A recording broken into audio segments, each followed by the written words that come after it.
Donc on est avec Imen de BDS France. Est-ce que tu peux nous présenter BDS France? Oui. Alors la campagne BDS France, c'est une campagne qui a été lancée en 2009, qui regroupe aujourd'hui une centaine d'organisations et de comités locaux partout en France. C'est une campagne qui a été lancée pour être un relais à la société civile palestinienne, qui a lancé en 2005 un appel boycott des investissements sanctions, qui s'inspire directement de la lutte contre l'apartheid en Afrique du Sud. C'est une campagne antiraciste, donc qui s'inspire de l'Afrique du Sud de l'apartheid et qui appelle donc à des boycotts des investissements sanctions jusqu'à ce qu'Israël respecte le droit international. Il y a trois revendications fondamentales à cet appel. La première, c'est la fin de l'occupation et de la colonisation des territoires palestiniens. La deuxième, c'est le droit à l'égalité pour les Palestiniens d'Israël.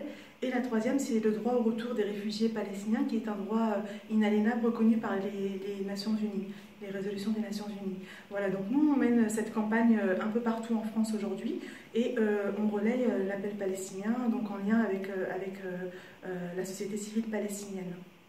Alors, est-ce que tu peux nous dire le type de campagne et d'action que vous avez mené ces derniers temps? Alors en ce moment, on a pas mal de campagnes, notamment en ce qui concerne, donc il y a bien sûr le boycott au niveau des produits de l'apartheid, mais il y a aussi des campagnes de désinvestissement. Vous avez peut-être entendu parler de la campagne en direction d'Orange qui a été menée et qui a été remportée en France, puisqu'Orange installait des antennes dans les colonies. Donc ça a été une campagne qu'on a menée avec plusieurs autres acteurs de la société civile en France. Et nous, en ce moment, on mène une campagne pour un embargo militaire contre Israël, d'autant qu'on sait que la France prévoit d'acheter des drones israéliens, envisage d'acheter des drones israéliens prochainement. Donc ça fait partie des campagnes qu'on mène pour demander des comptes à Israël. Merci. Une dernière question sur la criminalisation à laquelle on assiste actuellement en France. Comment est-ce que ça se traduit? Alors, voilà, la campagne BDS, il faut savoir qu'elle remporte beaucoup de succès, qu'elle progresse partout, bien sûr en France, mais aussi dans le monde. Elle se développe et face à ça, on a le gouvernement d'extrême droite israélien qui met des millions sur la table pour nous criminaliser.